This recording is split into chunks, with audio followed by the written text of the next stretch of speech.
Are you suffering from neuropathy? Are you suffering from various symptoms like burning along your skin, burning along a nerve line like in the leg or the arm or the hand or in the torso, burning in the face, burning in the scalp? Are you living with and suffering from tingling that's going on constantly or off and on throughout your day or throughout the week or throughout the year, where the tingling, you feel it in the fingertips or you feel it in the whole hand? You feel it in the legs, whether it's from the knees down to the feet or from the hips down to the feet or across a certain part of your body, across your chest or your back, tingling in the face. Have you even suffered from just an achy, painful, almost tightening feeling which occurs in your legs or your feet, arms, hands? In this video, I'm going to share with you a discussion about a patient who's 60 years old, a female, who came into my clinic back in October of 2016. And she suffered from a severe type of burning pain that was in her face, and her body, her arms, her legs, her hands, her feet were burning. And within the first 2 months after she completed her first protocol that I prescribed her, and results are not typical. People respond at with different speed when we can remove the hidden causes of the neuropathy or the other types of conditions. But this patient, after her first protocol, she told me even while getting off of the prescribed so-called neuropathy or nerve pain medications that were prescribed to her, she told me that while following this first protocol, her burning in her face is completely gone. The burning in the skin along her arms and her upper body and legs as well, 50% reduction. She said that the diarrhea that she suffered from for 6 of 7 days a week is now only 1 time a week, if that. The frequency of her urination is half of what it used to be. She had rib pain, totally gone. She has less gas than she used to have. The nausea, which she suffered from, along with her neuropathy symptoms, whether you have nausea or not, just going to mention about this one patient here. The nausea that she suffered is gone. She said she also had cold hands, and the cold feeling in her hands is gone. The redness that was in her palms is gone. My name is Dr. Lonnie Herman. And I'm going to share with you in this video, as I do in other videos on my YouTube channel, I'm going to share with you information about what was causing these various symptoms in this patient, what we were able to do to provide relief of those various symptoms in this patient, as well as some other symptoms and diagnoses that she suffered from in the past.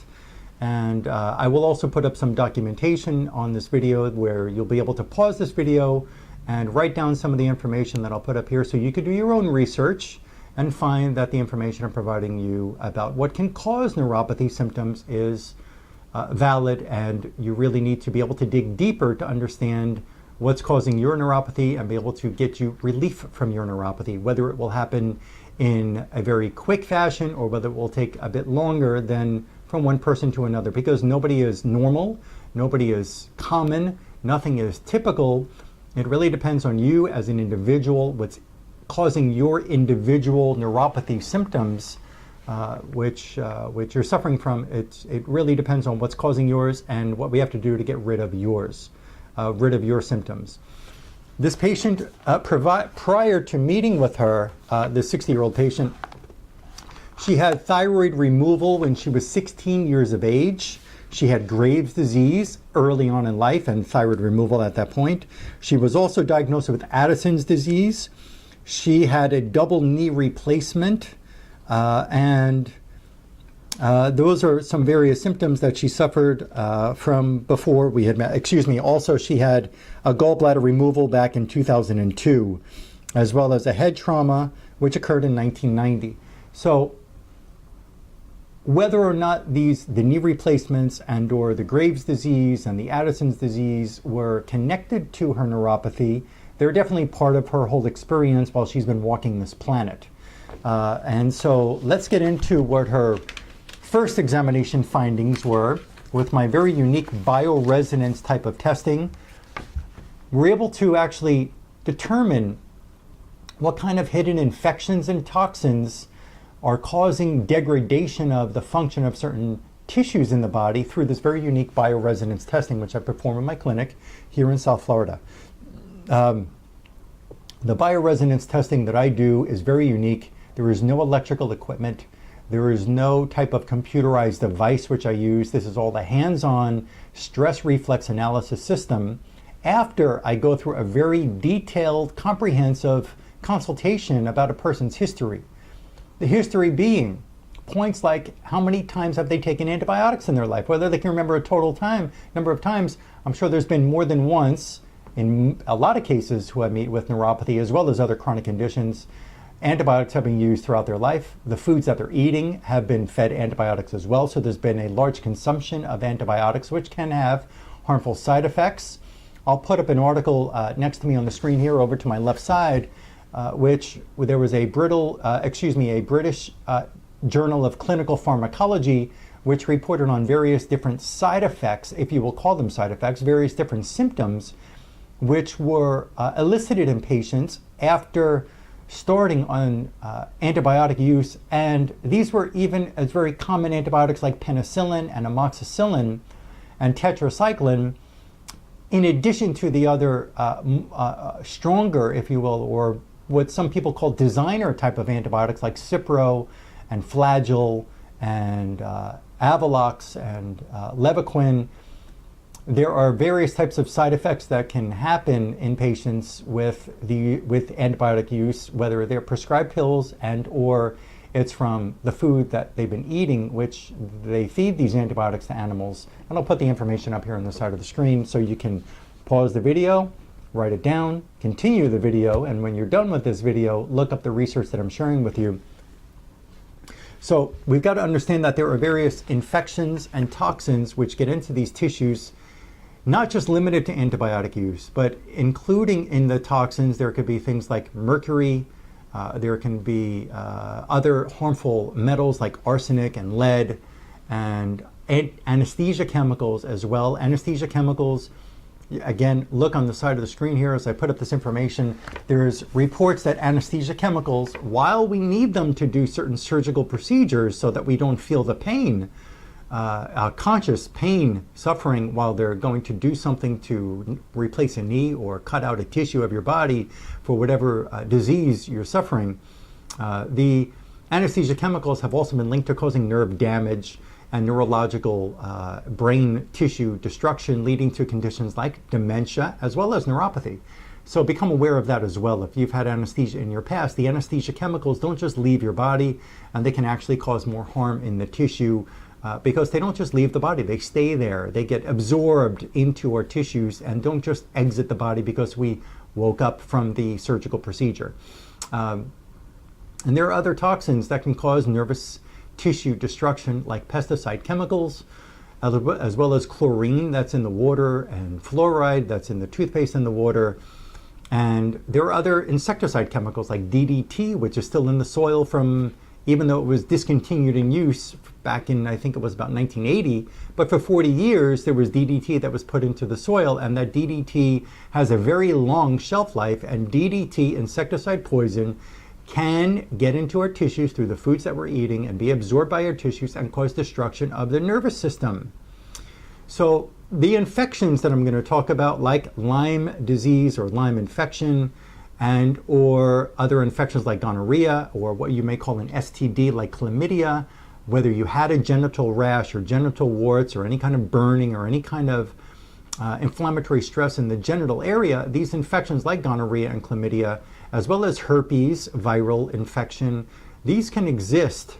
Even syphilitic reactions can take place in the body from certain bacteria, and tuberculosis infections, and so on. The list is very long of the various types of bacteria, as well as the various types of parasitic infections we may become infested with, as well as viral loads that can take place in our body, and fungal and mold infections. And all these different infections can get into our tissues, and they can lead to destruction of the tissue and inflammation of our tissues, including inflammation of our nervous system, and lead to various symptoms like neuropathy. Okay? And the various tissues that we've got to pay attention to, there's a long list, but let's think of the core, the soil, if you will, that makes up our body, like our stem cells, also known as hematopoietic cells, to our reticuloendothelial system, which is comprised of the various fibers that make up our bones, our lymph, our organs, the inner surface of every blood vessel, which is every artery and vein and capillary in our body, as well as the lymph vessels.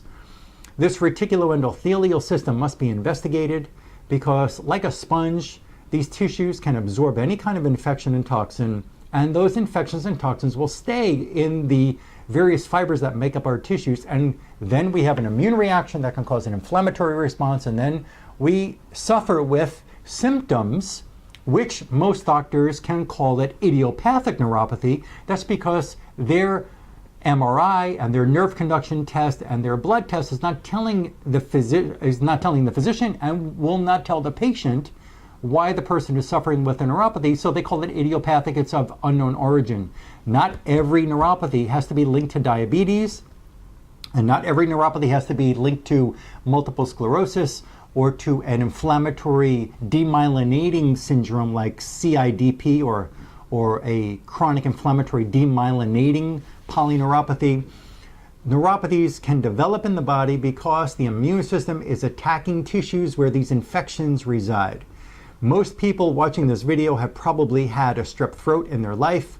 Most people have candida expression in various tissues, whether it's in the brain or their bone marrow.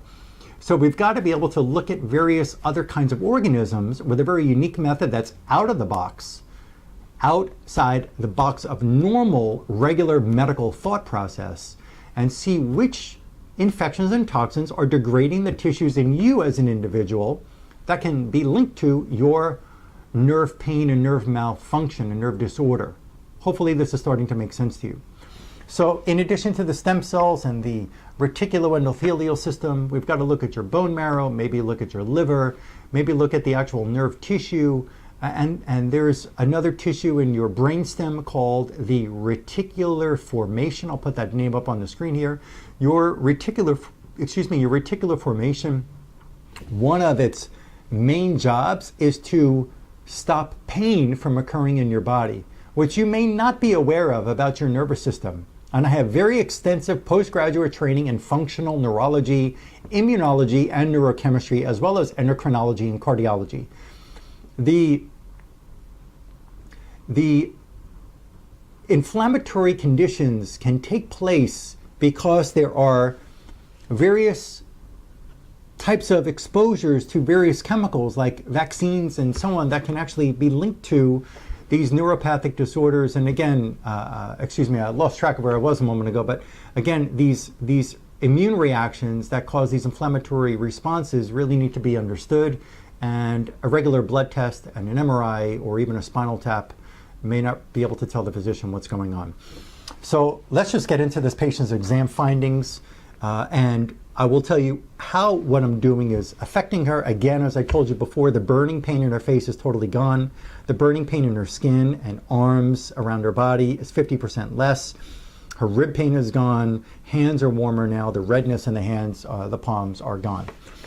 In the first examination back October 20th, 2016, her reticuloendothelial system,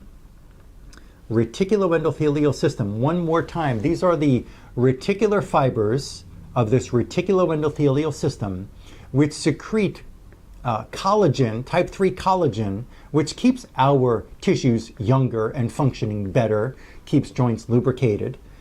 The reticular fibers that make up your bones, that make up your lymph, and that make up your organs, these fibers have to be clean of any kind of infection and toxin that can degrade their ability to not deal with, that can stop the kind of inflammatory immune response that can take place when these infections and toxins exist in the tissues, because the immune system is going to do its job, and its job is to attack where infections and toxins exist in the tissues. The immune system doesn't just set an inflammatory response because the body is The immune system decides to go out and get drunk the night before and just attack the body. It doesn't work that way, folks. That's what your doctor might tell you. They don't know. The immune system is just reacting a certain way. It's reacting because it's finding and doing its job, what it was supposed to do. It's finding infections and toxins in the tissues, and it needs to remove those from the body. In her reticuloendothelial system, Aspergillus fungus, Yersinia enterolytica bacteria, Giardia parasitic infection, parasitic eggs, the retrovirus, Candida albicans, Candida glabrata, parasitic amoebas, dental resins, I'll talk about that more in just a moment, dental resins, as well as the antibiotic Flagyl, residues of Flagyl are still in her, or were at this point when I did the first exam, in her reticuloendothelial tissues, causing an inflammatory response, and there are damaging side effects which can occur from the residue of that Flagyl. And I provided remedies that where the law of similars applies, where these remedies will remove these infections and toxins from the tissues, as well as help to repair the aggravation the tissue was suffering from the infection and or toxin which existed there. So let me just talk about these dental resins, because it's not just the mercury fillings that exist in these various tissues which can cause changes in the function of your tissues. And mercury is well known. Dental amalgam, also known as silver fillings, are well known to cause degradation of the tissues. And if you don't believe it, or your dentist doesn't want to believe it or follow it, just look up some of the research. I'll put up an article here, I'll put up a video that you could watch on the screen here, and tune into the other thought process that's going on out there about how mercuries and other heavy metals like lead and arsenic can actually, and there's many others, that can get into your tissues and cause degradation of your body's ability to function normal. Dental resins, on the other hand, these white compounds, these white dental composites, they have been found to cause various toxic side effects, or I don't like to use the word side effect, because an effect is an effect. They go into the body, and it's not just giving you this reaction, but you also have these other reactions that are side effects, so it lessens the type of expression that the body's giving. It's a direct effect. You put a chemical in the body, and you have a direct effect, and different effects for different people. Well, these dental resins have been discovered to actually cause damaging, toxic effects to our various cells in our body. So look at the article that I put up on the screen here a moment ago, and you'll be able to learn more about that. And again, remedies were provided for each of these findings, and these remedies are removing these various infections and toxins from her tissues. The next, or second in this day, the second most diseased or degenerative tissue I experienced in this female were her embryonic cells, her mesenchyme or mesenchymal cells. And in there again, I found the Aspergillus fungus, which we remedied out of her mesenchymal cells, Candida glabrata, histoplasma fungus. I found some residues of a commonly used nasal spray called Afrin in her mesenchymal cells. The immune system is going to do its job and attack the Aspergillus fungus and the Candida and the histoplasma and the Afrin chemical. And guess what's going to happen? The body's going to have a chronic inflammatory response that, in this patient, caused this type of burning neuropathy that was all throughout her body. So again, the remedies were provided to her to remove those infections and toxins from her mesenchymal cells. The third most diseased or most degenerative link or tissue in her body on this day was her bone marrow. And the bone marrow was also infected with the Aspergillus fungus. It was saturated with penicillin residues. Anesthesia chemicals still resided in her bone marrow, and these all again were removed with effective and safe remedies that were targeted to the tissue where these infections and toxins resided. And again, what we noticed was burning, pain in her face, completely gone within her first month and a half or so of doing this first protocol. Her fourth most diseased tissue on this examination day, on her first exam day, and I will be sharing her second exam once I'm done with this first exam, but her next tissue was her bile duct, and the bile duct was infected with Aspergillus fungus and parasitic eggs. You know, your liver has to do a specific detoxification process, and people are hooked on the methylation area of what the liver does. And Listen, you can run blood tests to find if there's a methylation problem and whether you have a certain kind of gene disorder that's going on in the body. But when you have fungus and parasitic eggs like this patient, and there could be some other causes in your individual tissue, which we'd find out in this very unique examination process I perform in my clinic every day. But when there's a fungus and when there's parasitic eggs that are jamming the bile duct, jamming the tube, listen, when your liver has to be able to filter the blood and take the toxic waste buildup that's in that liver and within the other parts of the bloodstream, when that liver is supposed to filter the blood and it has to flush it down the drain, so to speak, through your bile duct. What happens when the bile duct is backed up because it's loaded with infections, maybe even with some toxic effects in your bile duct? The liver has to be able to dump through that bile duct, and when that bile duct is clogged, the liver can't do its dumping and can't do its proper filtration of your blood, and then we're going to have further inflammatory responses in the body because it's like flushing a toilet and the pipes are clogged. You get all of this overflow back into the bathroom, and that's not good. That's not clean, right? So your liver has to flush through the bile duct. If the bile duct is backed up, we're going to have liver filtration back up. We're going to have excess levels of lactic acid, which can build up in our bloodstream and cause just not a clean, oxygen-rich environment for the nerves to survive and thrive, and we can have neuropathy for that fact as well. Her liver, which was the next most degenerative tissue on this first day, her liver was infected with parasitic eggs. Her liver had a high level of saturation of monosodium glutamate. You've heard of MSG, which is in various frozen foods, and it's been talked about in Chinese foods and restaurants, and MSG can be found in many different foods, like in the natural flavors that you'll see in certain bottles of liquids that you drink and other foods you buy where it says natural flavors, MSG, to make the flavor taste good without adding any extra calories. The MSG is a very neurotoxic substance. I'd further found infection that came out of her mouth from root canals. Root canals, which you may not feel pain in a root canal, but root canals can hold infections that breed and keep dumping into your tissues through your saliva. And I found root canal infection in her liver. I also found the high level of multiple parasitic infections in her liver, which were removed with these remedies I provided her. I also found a high level of the gabapentin medication, which she was taking when I met her, and which she stopped 10 days prior to completing the first protocol. And even though she stopped that medication on her own will, I did not advise her to, she had a great reduction in the pain that she was suffering. The gabapentin didn't cause her pain per se, saying that she had the burning pain before she ever took the gabapentin. It wasn't that she took the gabapentin and then got pain.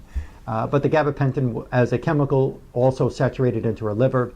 She had side effects from the DPT and polio vaccines and influenza virus vaccines that were damaging her liver.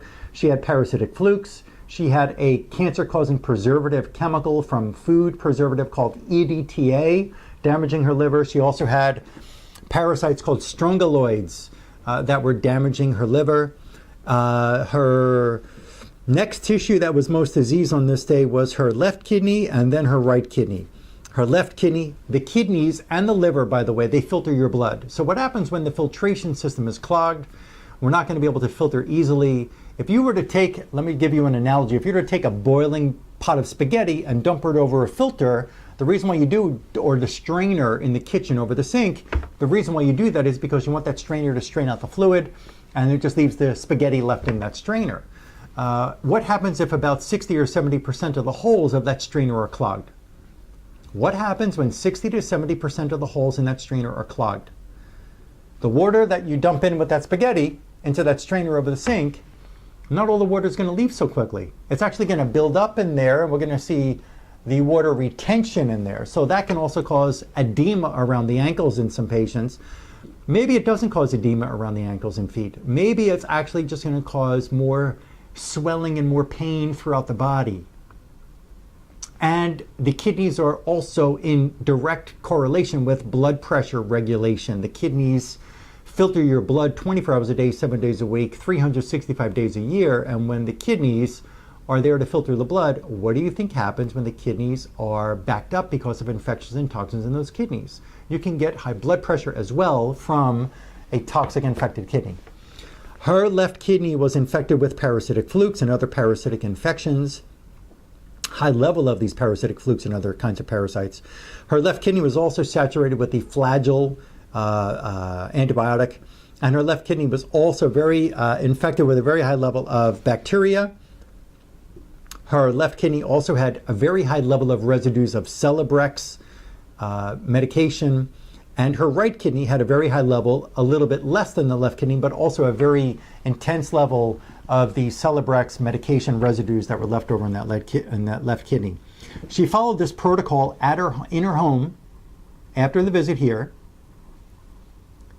I saw her 48 days later, and she reported to me again, as I've said a couple of times in this video, that her burning pain in the face was 100% gone. The burning pain throughout the body was 50% less. The frequency of her urination was half of what it used to be. The rib pain that she had around her ribs was gone. Hands were warmer. Redness in the palms gone. Diarrhea had been reduced from 6 to 7 days a week down to just one time in a week. The second protocol, when she came back for that follow-up consultation and her second examination, I found that her most diseased tissue in her body in the second examination were her hematopoietic cells. Hematopoietic cells are also known as stem cells. You probably have heard the term stem cells or stem cell therapies. Well, your hematopoietic cells are the very cells within your red bone marrow which produce, as an adult, as a human walking the planet, these stem cells produce your red blood cells, your white blood cells, and your platelets. Once those cells are produced, they divide into other, like T lymphocytes and B lymphocytes, if you've ever done any further, more in-depth studies in your blood. But these cells, stem cells, also known as hematopoietic cells, produce your blood cells. What do you think happens when your stem cells, when your hematopoietic cells within your bone marrow are producing your red and white blood cells and platelets when they're infected, when they're toxic? What do you think happens when you're getting food? Let's use an analogy. You sit in a restaurant, you look at a menu, you order food, and they tell you in that restaurant, you know what? We just discovered through a health inspector inspection of our kitchen that you shouldn't order that chicken anymore because they found that there was mold on the chicken. So don't order the chicken salad, don't order the chicken sandwich. You got a tip from the waiter. And then you say, okay, I won't get that, let me get a hamburger. And then the waiter says, you know what, you shouldn't get the hamburger either because we found that the source of the hamburger meat that's coming here, I'm just letting you know, I want to be your friend, I'd rather have you come back here. But the hamburger meat, shh, don't tell anybody else, I'm telling you this, but the hamburger meat was infected with parasitic infection. So don't get anything with any kind of ground beef in this restaurant. And then you say, okay, well, let me get a salad. And you say, you know what, I don't think the salad is really appropriate because in the kitchen where they keep the salad in the refrigerator, we've noticed that there's a lot of mold and there was fungus growing on the lettuce and on the tomatoes. I really wouldn't advise you to get the salad. And you say, well, what can I get? Well, they say, well, don't even get the dessert because we found that the dairy products that were here and the ice cream and the cakes that were made with the dairy, there was also some kind of like, it looked like a fungus that was inside the dairy product. So I really wouldn't advise you to get that either. You're going to say, well, I don't want to eat in this restaurant because it seems like everything is dirty coming out of this kitchen and I can get sick.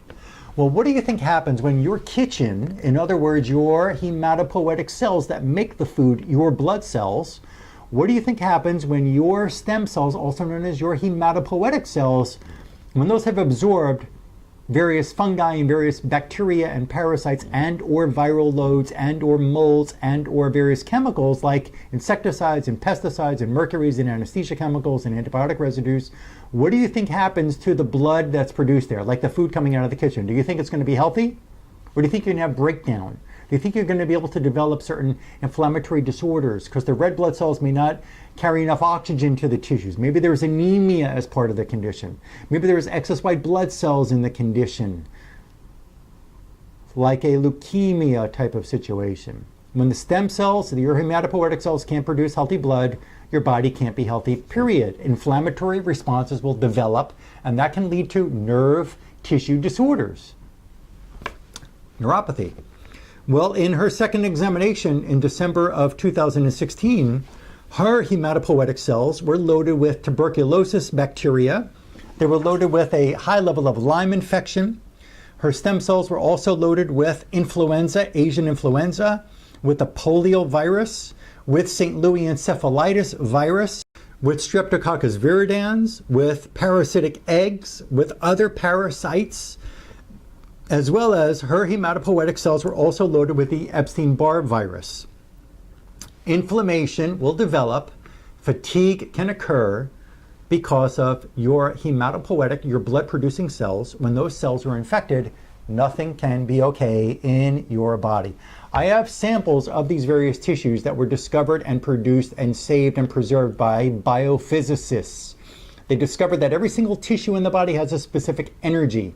I have samples labeled, vials in my clinic that I do a stress reflex analysis with, samples of the hematopoietic cells, samples of the reticuloendothelial system, samples of the bone marrow, samples of your arteries and veins and red blood cells, which can carry infection also, samples of the thyroid tissue and the parathyroid tissue and the liver and parts of the brain and the spinal cord and the meninges and the spinal fluid. I'm able to detect with also samples of these bacteria and parasites and viruses and molds and fungi and other kinds of toxins which get into the tissues. I'm able to discover which exact infection and toxin is degrading the ability of the tissue to function well and feel normal. And then in our lab, we produce remedies that can remove these infections and toxins from the tissues. I could describe more to you later during a consultation if you or anybody out there decides to move along with this type of care that's safe and effective.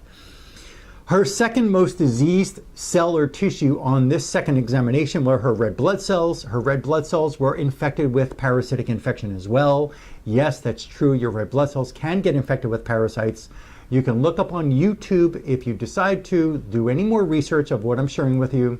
Go to YouTube and look up and find, just type in keywords like parasites in red blood cells, and you'll see videos of these microscopic recordings of what's inside the bloodstream that can actually get into your red blood cells. I found in a tissue which resides in the brain stem, I mentioned it very early on in this video, a tissue called the reticular formation. The reticular formation's job, one of its many jobs, is to stop pain in your body. One of many jobs of that reticular formation is to work as the analgesic part of your nervous system or the pain reduction part of your nervous system. When it's infected, when it's toxic, how is it going to be able to do its job at stopping and reducing the pain in the body? How is it even possible? It can't happen. The reticular formation must be clean, because when it's not, pain can exist and persist in the body. And there may be more than one infection and more than one toxin in there, as I'll get to in a minute. The reticular formation also is very important in regulating heart rate. You may not know this. It's not just about the nodes or the electrical impulse centers on the heart.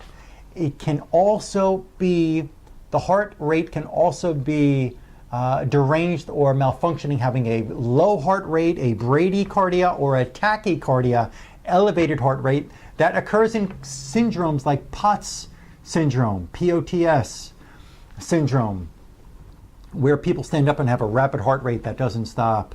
That they can actually experience this rapid heart rate because the reticular formation is infected and toxic. The reticular formation also is very important in regulating our circadian rhythm, our sleep and wake cycle. It's part of controlling our consciousness. The reticular formation helps us also with controlling swallowing and speech and facial functions and other parts of the body. It has to be able to deal with so much information in this nervous system. The reticular formation is incredibly important, but again, it is one of the most important areas of our nervous system which reduces the pain in the body. So when it's not able to do that, we can have pain that exists and persists and can get worse. Her reticular formation was infected with Lyme infection. Her reticular formation, and again, she had presented me blood tests for Lyme disease, and she, out of several negative findings, there was like one or two that came up positive, not enough for a laboratory to say that she has Lyme infection. She had clear evidence of Lyme infection in her reticular formation as well as in her stem cells. She also had root canal infectious disease causing inflammation reactions within her reticular formation. She has parasitic amoebas in her reticular formation. Streptococcus viridans, also known as strep infection, like what you hear with strep throat. The throat is not the only area where strep infection can occur. The strep infection can spread out to any area of your nervous system, in any area of your body, anywhere. It's not just a strep throat. The Streptococcus viridans existed in her reticular formation. Again, remedies were provided that we produced in a laboratory, which are removing all of these infections and toxins from her reticular formation, from her red blood cells, and from her hematopoietic cells. Her cartilage was the next most diseased tissue on this second examination, and her cartilage was infected with the same Streptococcus viridans bacteria, and that's going to cause joint pain, and that can cause joint wear and tear. That can cause decrease in the production of a certain collagen production, and that can cause the whole body to have a systemic type of inflammatory reaction. Her brain, the next tissue in this exam day, infected with Lyme infection. Her muscles, her thyroid, her parathyroid, her hypothalamus, her ovaries, a big loop within her endocrine system, the thyroid, parathyroid, hypothalamus, and the ovaries infected with tuberculosis bacteria, and the smooth muscles in the organs and in parts of the body were infected with the same tuberculosis bacteria. You can't feel normal when you have little microscopic infections that are existing within your tissues. There's a great book that I read about 5 years ago, The Cancer Microbe. I think it was called The Cancer Microbe. I'll find the title again, and I'm not recalling if that was the exact name. Written by a great a dermatologist, Dr. Alan Cantwell. I'll put the information up here on the side, right here on my left side of my screen. And you can go watch the video that he recorded. You don't have to read the whole book. You can just go watch a brief video that he recorded in front of a group of people in a conference, and he's sharing the information of the kind of studies he did with pure, real, true microscopic analysis of diseased tissue of diseased individuals, scleroderma patients, as AIDS patients, as cancer patients. And the findings were indisputable, and the findings were incredible, and that pointed me in a direction of finding a way to be able to examine the tissues and find these various infections. He was showing tuberculosis bacteria within the muscle. He was showing various kinds of infections in various tissues of the body through microscopic analysis. So the tuberculosis infection in the muscle, in the thyroid, in the parathyroid, in the hypothalamus, in the ovaries is still there, was still there, existing and persisting, and leading to further inflammatory responses, which led to her neuropathy condition. I provided her remedies to help remove all of these infections and toxins. The endocrine system, first, let me go back a moment, is that why did I report as the whole endocrine, like a big loop of the endocrine tissues, the thyroid, parathyroid, hypothalamus, which is the chief gland in the brain to help regulate your endocrine system, or ovaries? Why did I mention that as that endocrine loop? Is that your endocrine system is connected to your nervous system. They work together. The immune system is connected to the endocrine and nervous system. There's a loop here. We call it the nervous endocrine or neuroendocrine immune or neuroimmune endocrine axis. And whenever there's one, a domino effect, whenever there's one that's inflamed, the next one is going to have stress and the next tissue has stress.